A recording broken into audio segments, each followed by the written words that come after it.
Hi guys, welcome to our channel where it delights us to serve you what you like, just the way you like it, with spice and vibes. And if you are new to this channel, kindly subscribe so that you can enjoy more of our content. Thank you.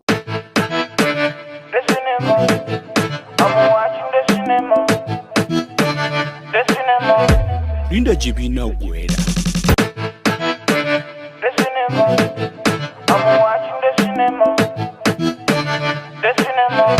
Linda GB na gwera. Welcome guys, this is another edition of our social media comments. Let's dive right into it. The first person says, during my polytechnic days, me and my roommate have nothing to eat. I decided to sell my shoe. We went to Aboki's place to sell my shoe so we can eat. Aboki reject my shoe.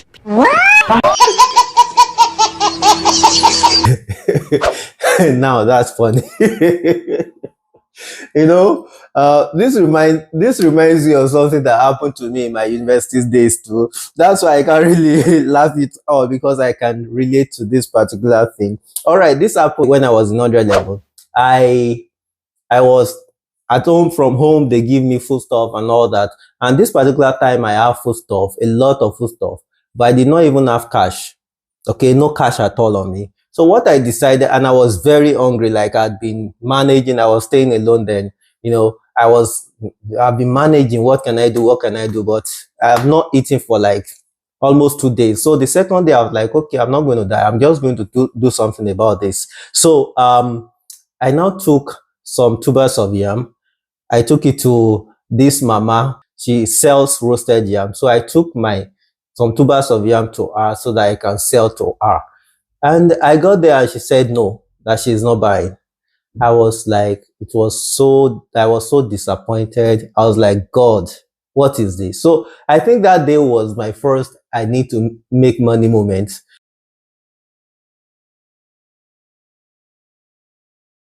This second person says, land sellers, they share flyers for road. I stretch hand, they no give me. Now this is so funny. Land sellers, they share flyers for road. I stretch hand, they no give me. Wait till you do. Say wait till. Like, this is really, really, really funny. Like, well, if you ask me, I would say that maybe that was a coincidence, or that was just an omission. And as a matter of fact, it might really be true, because maybe he's young and the person distributing that flyer just feels like, okay, you are still young, you can't make money enough. But that's really funny.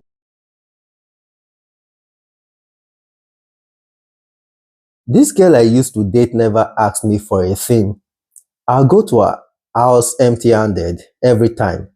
One day, I visited her with the last 100 naira I had on me. Her younger siblings were at home.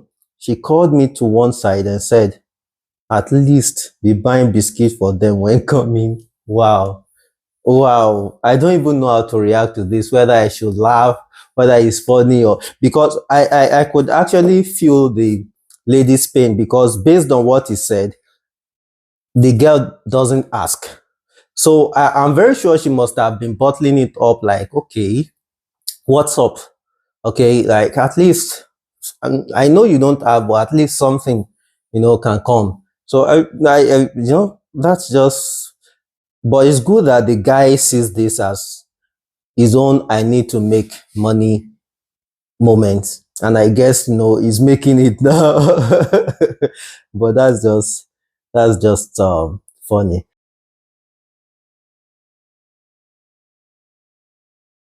We are talking about culture shock now. Okay, so let's see the comments under this. Someone says, first time I went to a hospital and I saw a lot of doctors and nurses had tattoos on their arms. I had to look around again to make sure I was really in a hospital, make them no prescribe waiting go kill me. We in Africa, let me say in Nigeria where I come from, we don't really have a lot of people who are on tattoos and like that. But I realized coming to Europe, that they really love tattoos. They love it a lot. I don't know, maybe it's because of the color of their skin or whatever, because it comes out better on them, especially black ink. Because even in my church, I have a lot of people on tattoos, a lot, including associate pastors, and it's just there because maybe it was there before, they got converted or whatever. I can't say, but that's just what I found out. And I was also shocked at first, and a lot of things that I think they are saying here that I can identify with. And this particular one is really, spot on.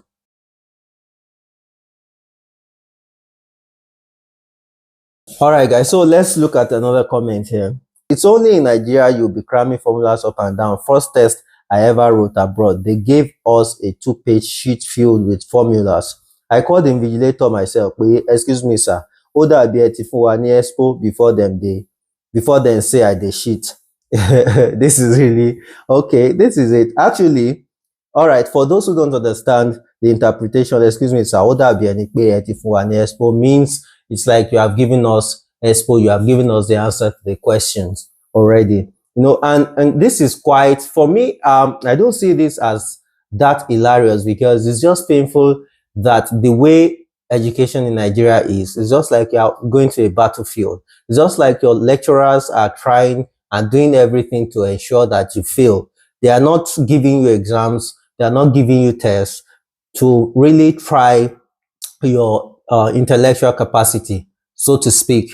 But they are giving you the test with the intention that they want you to fail. So they have to do everything to make things very difficult for you. Even attending lectures, difficult with different rules, different, different, frustrating, actions from the lecturers and all that. So I think it's just for me it's pathetic. For me, I feel like I feel it's sad actually, with the situation, with the way they carry out, academic activities in Nigeria when it comes to, especially Nigerian universities, higher institutions generally, But, coming to the West, you will find out that, it's not like that. They actually give you exam and they know what they are looking out for. And it's easier here. And I believe, that many people talk about how Nigerians, get outside the country and they are very successful, especially in, foreign universities. This is one of the reasons because they find it easier. They find it conducive to learning, unlike in the country where everything is just, most of the things there are just frustrating.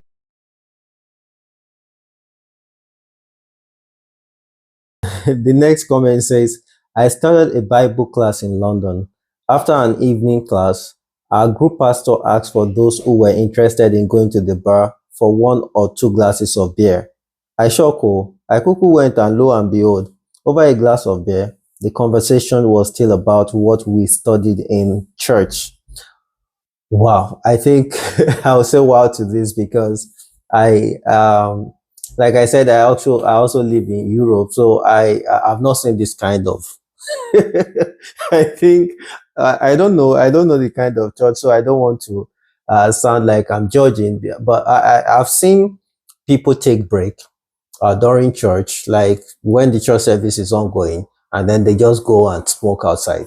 I've seen that, and I've heard my pastor preach against, smoking. Not that it's a sin, but it's a kind of habit, that you can let go of, and that there are habits that does not put us in the right light, as Christians. So that means when someone that is not someone is seeing you is not a Christian and sees you doing this habits, are like they can easily judge you based on it. So now said because of that you can overcome. So he sees it from the angle of addiction.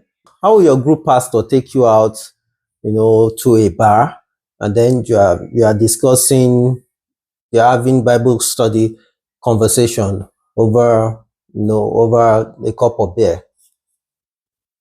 I'm not judging, but I don't. That's to me is actually a shock. That's really extremely shocking. Okay.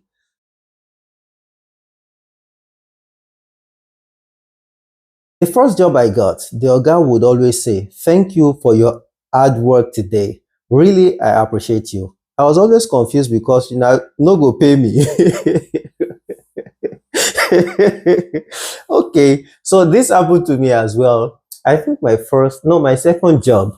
I remember getting the money and getting my salary, and I said thank you to my boss, and he said no, thank you. I was shocked, no, but I was shocked because back home in Nigeria, your employer even wants you to worship him because he believes he's putting food on your table. They don't see it from the angle of you rendering service in exchange for money. They don't see you as doing them favor. They don't see it as a business transaction in Nigeria. They see your employer sees himself as your provider, and that's not good enough. But then that's one culture shock that I can relate to here. Okay, so first time in please, all this thing, first time in the abroad.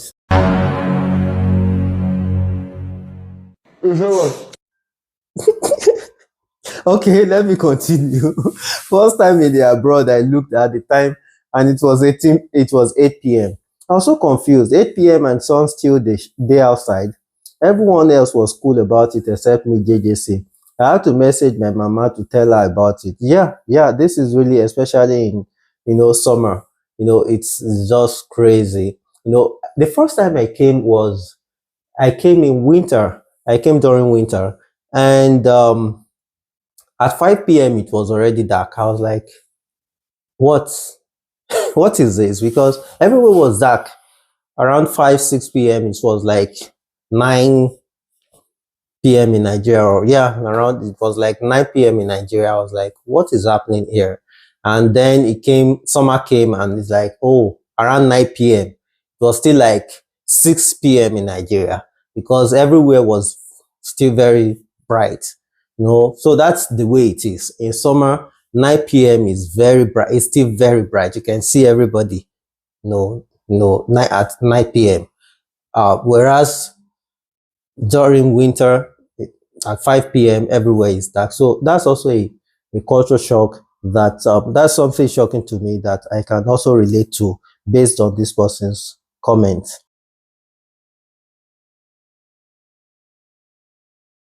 Another one says, I was shocked the first time I attended a church service in Paris. After the service, some people just started smoking inside the church premises. Yeah, this is another culture shock to me that I can also relate to. But who cares? That's their lifestyle.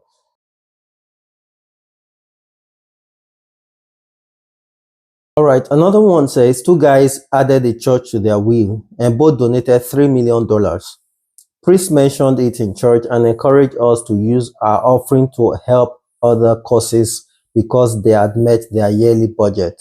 Omo, even me are shocked. Even me are shocked. I don't even want to start talking about what the situation would be if it were a Nigerian church. Sorry to say. So, but I don't want to. But that's the way they are. They are always very plain, very direct. No, things are just done normally. Things are just done the right way. That's it. They are just done the right way, especially when you are in a community that is predominantly white. Things are just done very orderly, and people are very honest.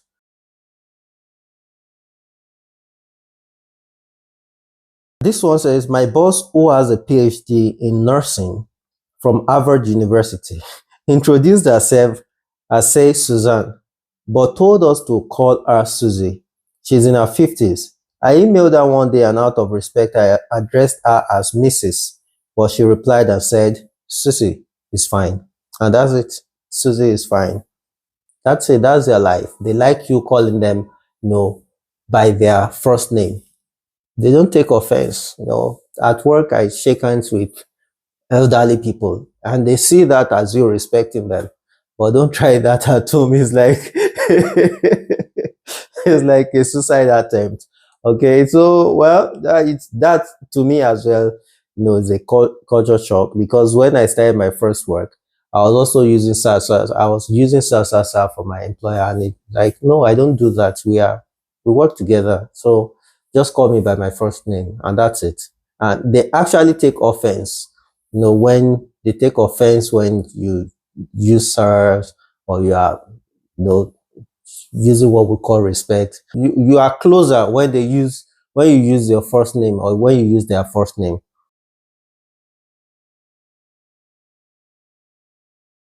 A family friend told me that her neighbor's cat fell inside a pit and they brought ambulance. Omo, I was shocked and almost cried.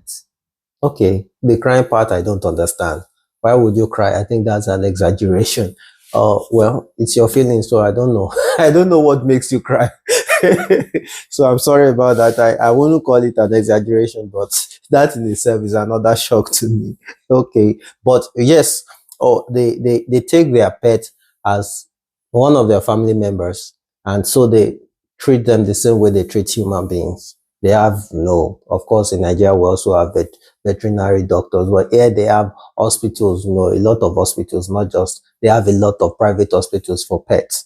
That are just like human beings clinic, and they take care of them the same way they take care of human beings. So, and that's because they value pets and they love them sincerely. I don't even want to begin to talk about how much they love their pets and are emotional about their pets. They love them as their children the same way, for most of them.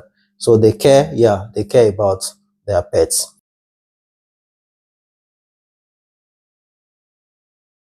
I was invited for a birthday dinner as a B now. I think say I wolf don't show. Now so I order steak and margarita, thinking the birthday boy will pay for us all. The waiter brought my bill. I was embarrassed. $145. I didn't know everybody has to pay for their meal. I for don't order only water. Bombastic side eye, criminal offensive side eye.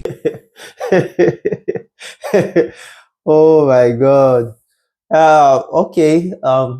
Well, yeah, that's actually, well, something I can relate to, but then I won't even eat up to $145. I remember there was a time I went to church, and after service, some guys approached me and like, okay, let's go out for lunch. Like the guy told like few of us, like about 5 people, that okay, let me take you out for lunch. And I was like, okay, let's go. And when we got there, actually I was expecting, since he invited us to lunch, I thought, okay, he was going to pay.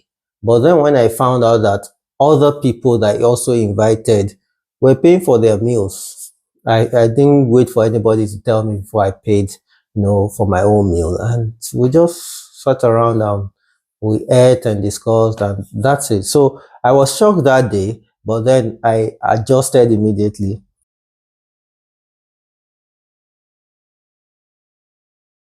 Landed in Manchester Airport and took a 1 hour car ride into Lancashire. In rush hour, cars everywhere. About halfway into the ride, something felt seriously wrong. Then I realized what the problem was. I couldn't hear a single car on the entire ride. It shocked me. My brother, it shocked me too. It shocked me too. Because the first time I got here, I was like, okay, what's the use of the car on now? Like, you have the car on. I see people driving a long distance, busy environment. People, T junctions, everything like that. That they you can't hear any car on. That's just the truth. And I'm like, okay, if the white people are the ones who manufacture the cars, why did they even put it in the first place if they are not using it?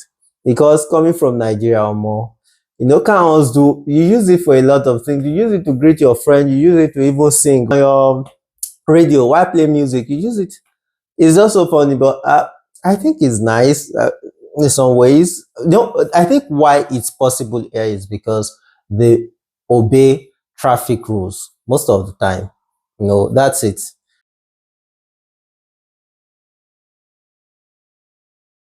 This one says you don't even know your neighbor, not to talk of borrowing salt from them. I don't say another. I wish you would be borrowing salt again now. Oh my god. Okay, so yeah, you don't know your neighbors. That's it. Of course, you know your neighbors. Maybe depending on where you live actually. But then you see them around, but you don't even talk. You don't talk. So since you don't talk, you don't really relate with them. And you can't we can say you don't know as well, because especially when you are living in an apartment of several floors and several apartments in one building, you don't know. You just meet them on the staircase. If you greet, if they answer you, good. If they don't answer you, you go your way. They don't care, and they don't take offense. And that's why I think most people living abroad, you know, get easily depressed, because they are lonely. For some people whose families are not there with them and who are far from their family members, you know, people get depressed because they are lonely, they feel lonely, they don't have anybody to talk to, they are just on their own. That's the truth. You can live for months, several months, years, you don't have people to relate to, you don't have people to talk to, you don't have people. So it's just different from the community setup that we have in Africa, where you relate to everybody, you talk, you greet. Even if you are not, of course, you can't be friends with strangers as well in Africa. But then greeting is one thing. Then when you live in a place where you have other people, you call meetings definitely to talk. If it's a rented apartment, you call meetings amongst co-tenants, and you talk, you greet your tenants, you greet your neighbors and all that. So that's another culture shock that I can relate to.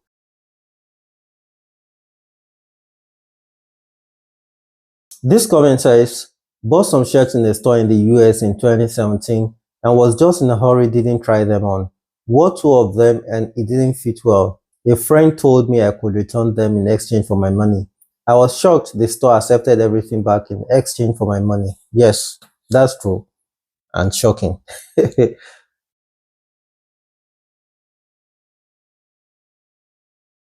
This is within Africa now. I said, got confused in South Africa when my guy said, keep coming forward, you'll see a robot. Robert Bawo. Well, South Africans and Zimbabweans refer to traffic light as robot. So when they say turn at the robot, they mean you should turn at the traffic light. Okay, every day we learn something. So guys, on this note, we are going to be wrapping up today's comment session. I guess you enjoyed yourself just like I did. It's just very funny reading some of those comments and reacting to them, and it's been exciting for me. So next time that we're going to be meeting, I want to thank you for subscribing, for sharing this video, and turning on your notification button so that you can get more interesting video from us. Thank you.